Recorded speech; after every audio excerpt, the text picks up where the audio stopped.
高瀬舟、森鴎外。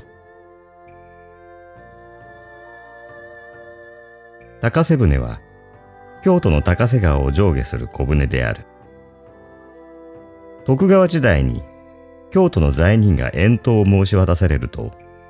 本人の親類が牢屋敷へ呼び出されて、そこでいとまがいをすることを許された。それから罪人は高瀬舟に乗せられて大阪へ回されることであった。それを護送するのは京都町奉行の配下にいる同心で、この同心は罪人の親類の中で主だった一人を大阪まで同船させることを許す慣例であった。これは神へ通ったことではないが、いわゆる大目に見るのであった。黙許であった。当時、遠島を申し渡された罪人は、もちろん重い咎を犯したものと認められた人ではあるが、決して盗みをするために人を殺し火を放ったというような獰悪な人物が多数を占めていたわけではない。高瀬舟に乗る罪人の過半は、いわゆる心得違いのために思わぬ咎を犯した人であった。ありふれた例を挙げてみれば、当時相対死にといった上司を図って相手の女を殺して自分だけ生き残った男というような類である。そういう罪人を乗せて入り合いの金のなる頃に漕ぎ出された高瀬舟は、黒ずんだ京都の町の家々を両岸に見つつ、東へ走って鴨川を横切って下るのであった。この船の中で、罪人とその親類の者とは夜通し身の上を語り合う。いつも悔やんでも帰らぬ繰りごとである。護送の役をする同心は、傍らでそれを聞いて、罪人を出した親戚眷属の悲惨な境遇を細かに知ることができた。いわゆる町奉行所の知らすで、表向きの講評を聞いたり、役所の机の上で口書きを読んだりする役人の夢にも伺うことのできぬ境遇である。同心を務める人にも、種々の性質があるから、この時ただうるさいと思って耳を覆いたく思う冷淡な同心があるかと思えば、またしみじみと人の哀れを身に引き受けて、役柄ゆえ景色には見せぬながら、無言の中に密かに胸を痛める同心もあった。場合によって非常に悲惨な境遇に陥った罪人とその親類とを特に心弱い涙もろい同心が裁量していくことになると、その同心は不覚の涙を禁じ得ぬのであった。そこで高瀬舟の護送は町奉行所の同心仲間で不快な職務として嫌われていた。いつの頃であったか、多分江戸で白河楽王公が政兵を取っていた寛政の頃でもあっただろう。知恩院の桜が入り合いの鐘に散る春の夕に、これまで類のない珍しい罪人が高瀬舟に乗せられた。それは名を喜助といって30ばかりになる住所不定の男である。もとより牢屋敷に呼び出されるような親類はないので、船にもただ一人で乗った。護送を命ぜられて一緒に船に乗り込んだ同心羽田庄兵衛は、ただ喜助が弟殺しの罪人だということだけを聞いていた。さて牢屋敷から桟橋まで連れてくる間、この痩せ獅子の色の青白い喜助の様子を見るに、いかにも神妙に、いかにもおとなしく、自分をば公儀の役人として敬って、何事につけても逆らわぬようにしている。しかもそれが罪人の間に往々見受けられるような恩順を装って牽制にこびる態度ではない。庄兵衛は不思議に思った。そして船に乗ってからも単に役目の表で見張っているばかりでなく、絶えず喜助の挙動に細かい注意をしていた。その日は暮れ方から風が止んで、空一面を覆った薄い雲が月の輪郭をかすませ、ようよう近寄ってくる夏の暖かさが、両岸の土からも川床の土からももやになって立ち上るかと思われる夜であった。下京の町を離れて鴨川を横切った頃からは、辺りがひっそりとして、ただへさきに裂かれる水のささやきを聞くのみである。夜船で寝ることは罪人にも許されているのに、喜助は横になろうともせず、雲の濃淡に従って光の増したり減じたりする月を仰いで黙っている。その額は晴れやかで、目にはかすかな輝きがある。庄兵衛はまともには見ていぬが、終始喜助の顔から目を離さずにいる。そして不思議だ不思議だと心の内で繰り返している。それは喜助の顔が縦から見ても横から見ても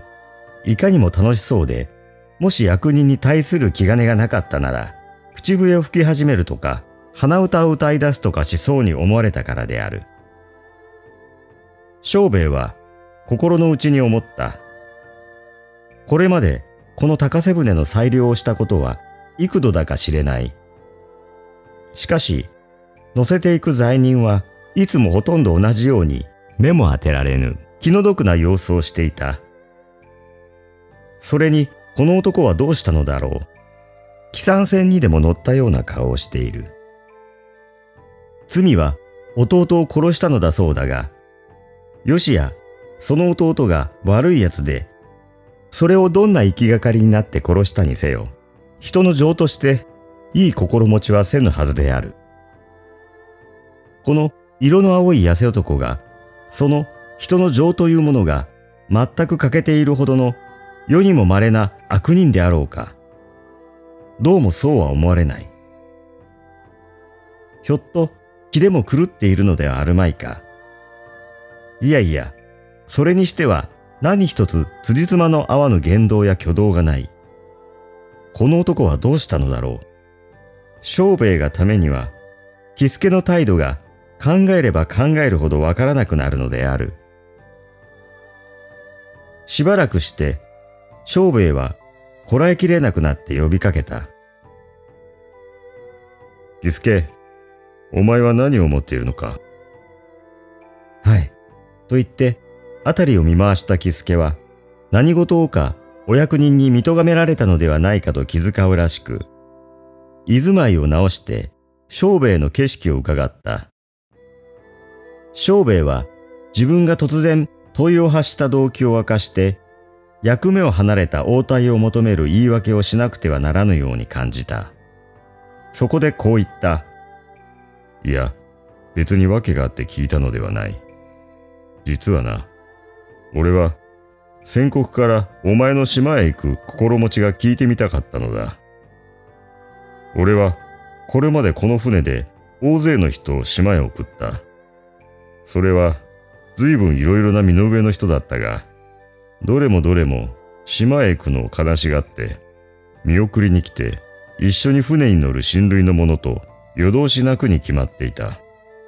それにお前の様子を見れば、どうも島へ行くのを苦にしてはいないようだ。一体お前はどう思っているのだい？喜助はにっこり笑った。ご親切におっしゃってくださってありがとうございます。なるほど、島へ行くということは、外の人には悲しいことでございましょう。その心持ちは私にも思い当たってみることができます。しかしそれは世間で楽をしていた人だからでございます。京都は結構な土地ではございますが、その結構な土地でこれまで私のいたして参ったような苦しみはどこへ参ってもなかろうと存じます。お上のお慈悲で命を助けて島へやってくださいます。島はよしや辛いところでも鬼の住むところではございますまい。私はこれまでどこと言って自分のいていいところというものがございませんでした。今度お上で島にいろとおっしゃってくださいます。その色とおっしゃるところに落ち着いていることができますのが、まず何よりもありがたいことでございます。それに私は、こんなにか弱い体ではございますが、ついぞ病気をいたしたことがございませんから、島へ行ってからは、どんな辛い仕事をしたって、体を痛めるようなことはあるまいと存じます。それから、今度島へおやりくださるにつきまして、200文の帳目をいただきました。それをここに持っております。こう言いかけて、喜助は胸を手に当てた。遠島を仰せつけられる者には、帳目200道をよこすというのは、当時の掟であった。喜助は語りを続いだ。お恥ずかしいことを申し上げなくてはなりませんが、私は今日まで200文というお足をこうして懐に入れて持っていたことはございませぬ。どこかで仕事に取り付きたいと思って仕事を訪ねて歩きまして、それが見つかり次第骨を惜しまずに働きました。そしてもらった銭はいつも右から左へ人手に渡さなくてはなりませんだ。それも現金で物を買って食べられるときは私の工面の良いときで、大抵は借りたものを返してまた後を借りたのでございます。それがお牢に入ってからは仕事をせずに食べさせていただきます。私はそればかりでもお上に対してすまないことをいたしているようでなりませぬ。それにお牢を出るときにこの200文をいただきましたのでございます。こうして相変わらずお上のものを食べていてみますれば、この200文は私が使わずに持っていることができます。お足を自分のものにして持っているということは、私にとってはこれが初めでございます。島へ行ってみますまでは、どんな仕事ができるかわかりませんが、私はこの200文を島でする仕事の元手にしようと楽しんでおります。こう言って、喜助は口をつぐんだ。庄兵衛は、そうかい。とは言ったが、聞くことごとにあまり意表に出たので、これもしばらく何も言うことができずに考え込んで黙っていた。庄兵衛は、かれこれ初老に手の届く年になっていて、もう女房に子供を4人産ませている。それに老母が生きているので、家は7人暮らしである。平勢、人には臨職と言われるほどの倹約な生活をしていて、衣類は自分が役目のために着るもののほか、寝巻きしかこしらえぬくらいにしている。しかし、不幸なことには、妻をいい寝台の商人の家から迎えた。そこで女房は、夫のもらう扶持米で暮らしを立てていこうとする善意はあるが、豊かな家に可愛がられて育った癖があるので、夫が満足するほど手元を引き締めて暮らしていくことができない。ややもすれば月末になって勘定が足りなくなる。すると女房が内緒で里から金を持ってきて帳尻を合わせる。それは夫が借財というものを毛虫のように嫌うからである。そういうことは所詮夫に知れずにはいない。庄兵衛はご節句だと言っては里方から物をもらい、子供の七五三の祝いだと言っては里方から子供に衣類をもらうのでさえ心苦しく思っているのだから、暮らしの穴を埋めてもらったのに気がついてはいい顔はしない。格別平和を破るようなことのない羽田の家に折々波風の起こるのはこれが原因である。庄兵衛は今喜助の話を聞いて、喜助の身の上を我が身の上に引き比べてみた。喜助は仕事をして給料を取っても右から左へ人手に渡してなくしてしまうと言った。いかにも哀れな気の毒な境涯である。しかし一転して我が身の上を顧みれば、彼と我との間に果たしてどれほどの差があるか、自分も上からもらう扶持米を右から左へ人手に渡して暮らしているに過ぎぬのではないか。彼と我との相違は、いわばそろばんの桁が違っているだけで、喜助のありがたがる200文に相当する貯蓄だに、こっちにはないのである。さて桁を違えて考えてみれば、帳目200文をでも、喜助がそれを貯蓄と見て喜んでいるのに無理はない。その心持ちは、こっちから察してやることができる。しかし、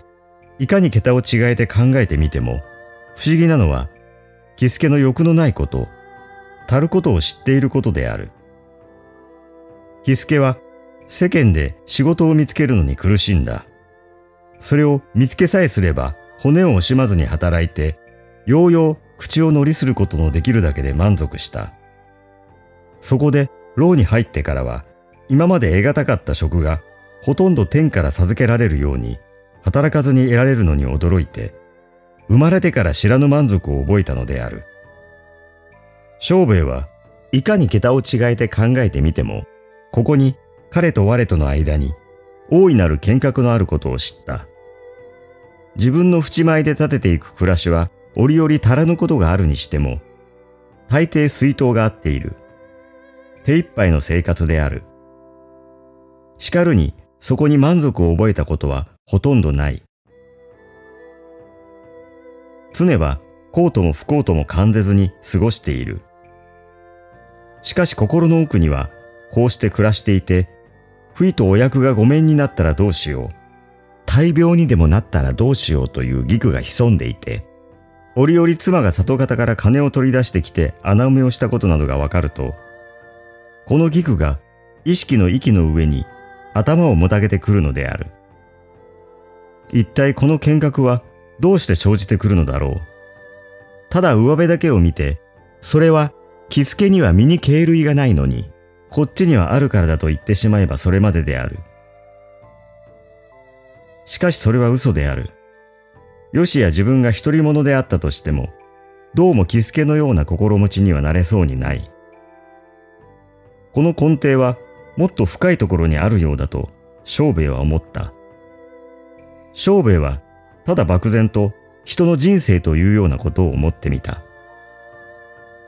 人は身に病があると、この病がなかったらと思う。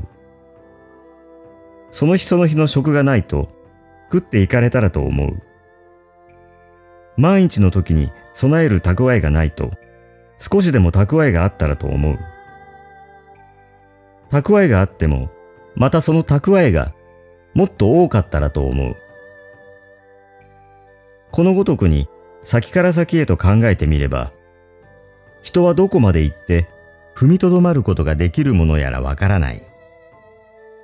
それを今目の前で踏みとどまって見せてくれるのがこの喜助だと庄兵衛は気がついた。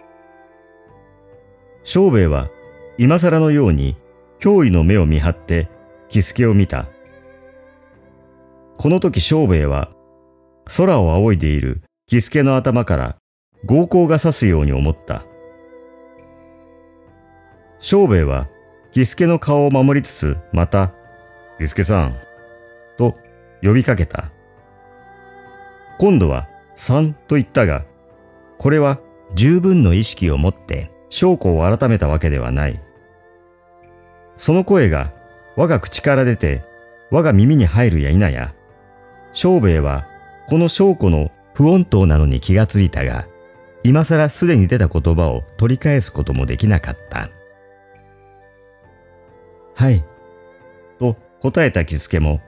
さんと呼ばれたのを不審に思うらしく、恐る恐る庄兵衛の景色をうかがった。庄兵衛は少し間の悪いのをこらえていった。いろいろなことを聞くようだが、お前が今度島へやられるのは人を殺めたからだということだ。俺についでにその訳を聞かしてくれぬか。喜助はひどく恐れ入った様子で、かしこまりました。と言って小声で話し出した。どうもとんだ心得違いで恐ろしいことをいたしまして、何とも申し上げようがございませぬ。後で思ってみますと、どうしてあんなことができたかと自分ながら不思議でなりませぬ。全く夢中でいたしましたのでございます。私は小さい時に二親が自役で亡くなりまして、弟と二人後に残りました。はじめはちょうど軒下に生まれた犬の子に不憫をかけるように、町内の人たちがお恵みくださいますので、近所中の走り使いなどをいたして、上こ越えもせずに育ちました。次第に大きくなりまして、職を探しますにも、なるたけ二人が離れないようにいたして、一緒にいて、助け合って働きました。去年の秋のことでございます。私は弟と一緒に西陣の売り場に入りまして、空引きということをいたすことになりました。そのうち弟が病気で働けなくなったのでございます。その頃私どもは北山の掘ったて小屋同様のところに寝起きをいたして、上江川の橋を渡って売り場へ通っておりましたが、私が暮れてから食べ物などを買って帰ると、弟は待ち受けていて、私を一人で稼がせてはすまないと申しておりました。ある日、いつものように何心なく帰ってみますと、弟は布団の上に突っ伏していまして、周囲は血だらけなのでございます。私はびっくりいたして、手に持っていた竹の皮包みや何かをそこへおっぽり出して、そばへ行って、どうしたと申しました。すると弟は真っ青な顔の両方の頬から顎へかけて血に染まったのをあげて私を見ましたが、物を言うことができませぬ。息をいたすたびに傷口でヒューヒューという音がいたすだけでございます。私にはどうも様子がわかりませんので、どうしたのだい？血を吐いたのかい？と言って傍らへ寄ろうといたすと、弟は右の手を床について少し体を起こしました。左の手はしっかり顎の下のところを押さえていますが、その指の間から黒血の塊がはみ出しています。弟は目で私のそばへ寄るのを止めるようにして口を聞きました。ようよう物が言えるようになったのでございます。すまない。どうぞ堪忍してくれ。どうせ治りそうもない病気だから、早く死んで少しでも兄貴に楽がさせたいと思ったのだ。笛を切ったらすぐ死ねるだろうと思ったが、息がそこから漏れるだけで死ねない。深くと思って力いっぱい押し込むと横へ滑ってしまった。歯はこぼれはしなかったようだ。これをうまく抜いてくれたら俺は死ねるだろうと思っている。物を言うのが切なくていけない。どうぞ手を貸して抜いてくれ。というのでございます。弟が左の手を緩めると、そこからまた息が漏ります。私は何と言おうにも声が出ませんので、黙って弟の喉の傷を覗いてみますと、何でも右の手にカミソリを持って横に笛を切ったが、それでは死にきれなかったので、そのままカミソリを来るように深く突っ込んだものと見えます。絵がやっと2寸ばかり傷口から出ています。私はそれだけのことを見て、どうしようという思案もつかずに弟の顔を見ました。弟はじっと私を見つめています。私はやっとのことで、待っていてくれ。お医者を呼んでくるから、と申しました。弟は恨めしそうな目つきをいたしましたが、また左の手で喉をしっかり押さえて、医者が何になる。ああ、苦しい。早く抜いてくれ。頼む。と言うのでございます。私は途方に暮れたような心持ちになって、ただ弟の顔ばかりを見ております。こんな時は不思議なもので、目が物を言います。弟の目は、早くしろ、早くしろ、と言って、さも恨めしそうに私を見ています。私の頭の中では、なんだかこう車の輪のようなものがぐるぐる回っているようでございましたが、弟の目は恐ろしい催促をやめません。それに、その目の恨めしそうなのがだんだん険しくなってきて、とうとう敵の顔でも睨むような肉々しい目になってしまいます。それを見ていて、私はとうとう、これは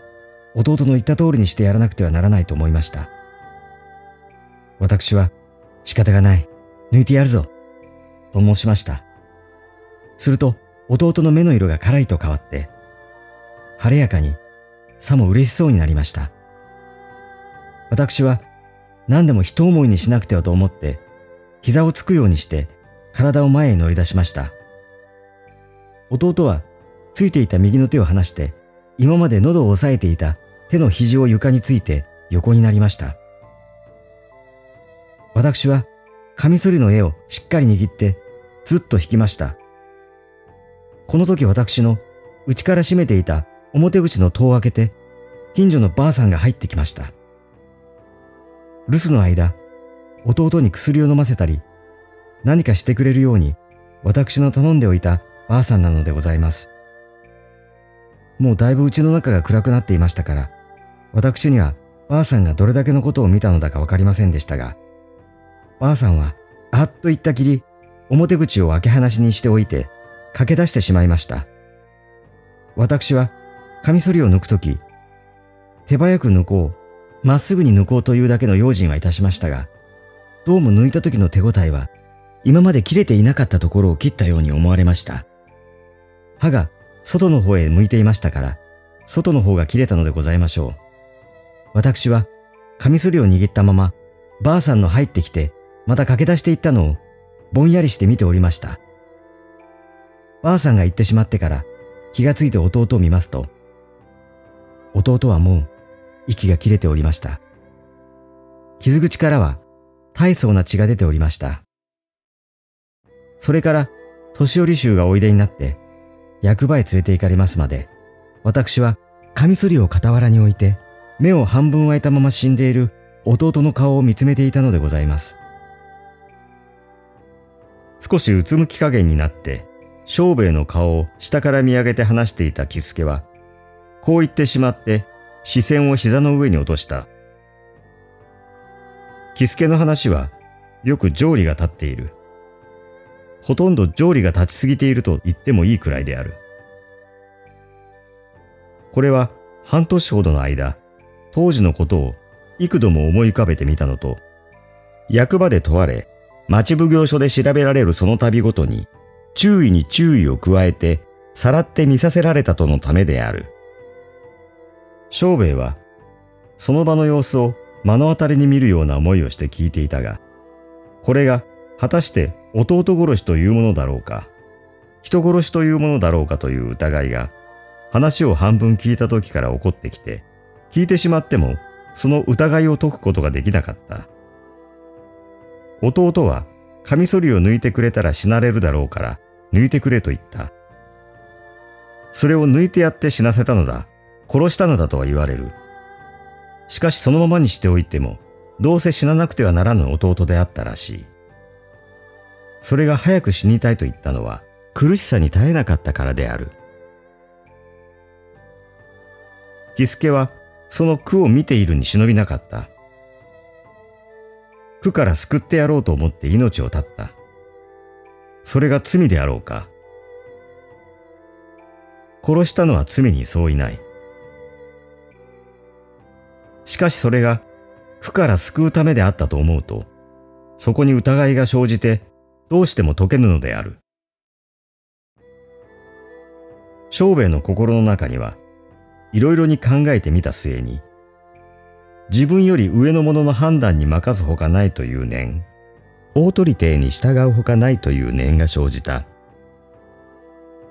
庄兵衛はお奉行様の判断をそのまま自分の判断にしようと思ったのである。そうは言っても、庄兵衛はまだどこやらに腑に落ちぬものが残っているので、なんだかお奉行様に聞いてみたくてならなかった。次第に更けていくおぼろ夜に、沈黙の人2人を乗せた高瀬舟は、黒い水の表を滑っていった。